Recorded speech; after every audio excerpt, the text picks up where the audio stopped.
the Tarrant County District Attorney is now saying that Couch could be sent to an adult jail like we were discussing, and it is up to the Sheriff's Office to decide if he goes to jail or a juvenile facility. Tarrant County Sheriff Dee Anderson goes on the record from Fort Worth, Texas.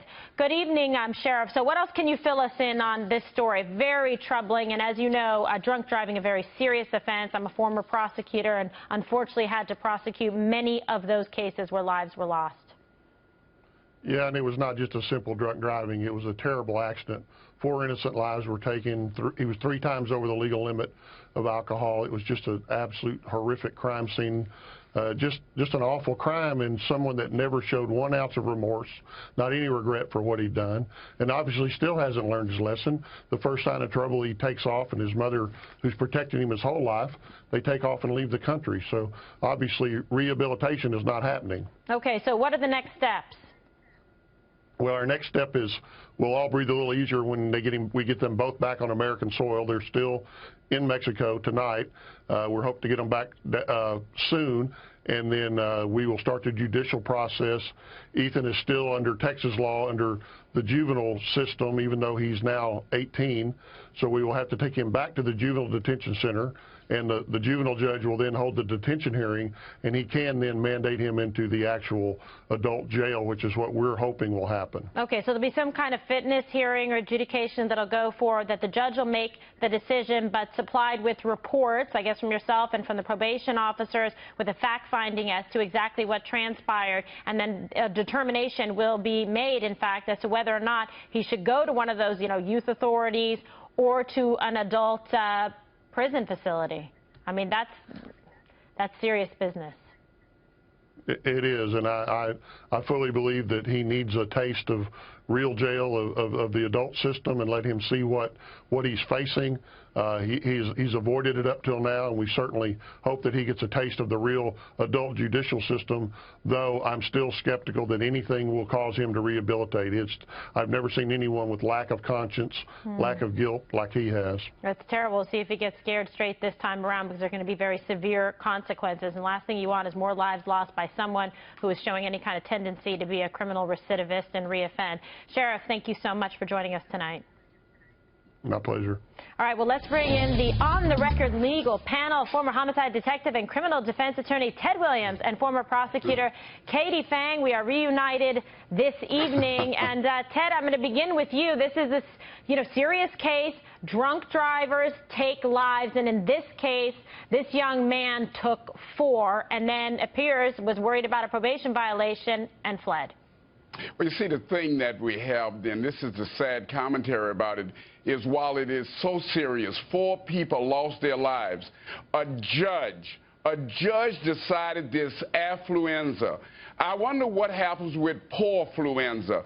The sad commentary about this is that this young boy still may very well be able to escape going into the adult system. I don't see him going into the adult system. He was tried as a juvenile. The Mount Kimberly to bring him over to the adult system like he should be, I think it's going to be an uphill battle.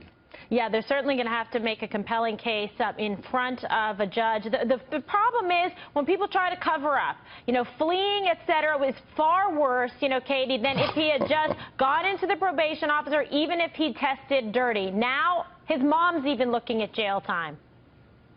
Yeah, listen, it's pretty bad when even Mexico says, we don't want Ethan Couch and his mom here. Mexican authorities were working with the United States authorities to be able to bring her back into the United States. You're right. All he was previously facing was an alleged violation of probation. We had a Twitter user who posted a video of him playing beer pong. We don't know if he actually was drinking the beer. Being around the beer probably violated his probation, guys, because it was multiple counts of DUI manslaughter. But ultimately, as you've said, Kimberly, it's a lower standard of proof for a prosecutor to prove a violation of probation. So now if he's direct filed, what we call in Florida, when you put somebody in the adult system when they're a juvenile, he is going to be potentially exposed to state prison if he violates again. So, guys, if he goes back and he's treated as a juvenile and he's placed on probation again, but if he violates as an adult, you can be guaranteed they're going to launch him in Texas. Well, that's the problem. I mean, the consequences are very severe, and also the mom, Ted, is looking at between 2 to 10 years. I mean, she was, hindering the apprehension, obviously acting as an accessory, fleeing the country to Mexico, and as you heard, they were looking down the list of all the places they'd go on vacation before. Boom, Puerto Vallarta, gotcha. Well, Kimberly, I got to tell you, it is not crystallized as to whether the mom knew at the time that she went out of the country with this so-called adult kid, or that there was this hindrance. Quite naturally, they did do, and wait a minute, I do agree there was consciousness of guilt. They changed and dyed their hair and everything, but the question is, was the warrant actually issued at just prior to him leaving the country? No way. They had a going-away party. The two of them had a going-away party before he took off from Mexico, and you know that he had to give up his passport. So that's the reason why it wasn't in some other country. Did they have a piñata? Because that would be a for sure sign they're heading to Mexico. Piñata, Mexico. Unbelievable. Yeah, I hope they didn't post those pictures on Instagram. What's good, Kimberly, is you said that he needs to go into the big boy system, and I don't disagree with that. I think all of America is upset about this, but don't be upset at the kid for trying to escape. Be upset with a system that failed 4 people. Yeah, well, it's very true, and we want to remember the victims and the people who lost their lives and their families who are hurting tonight. You cannot drink and drive, period. Do not take someone else's life. Ted and Katie, thank you so much.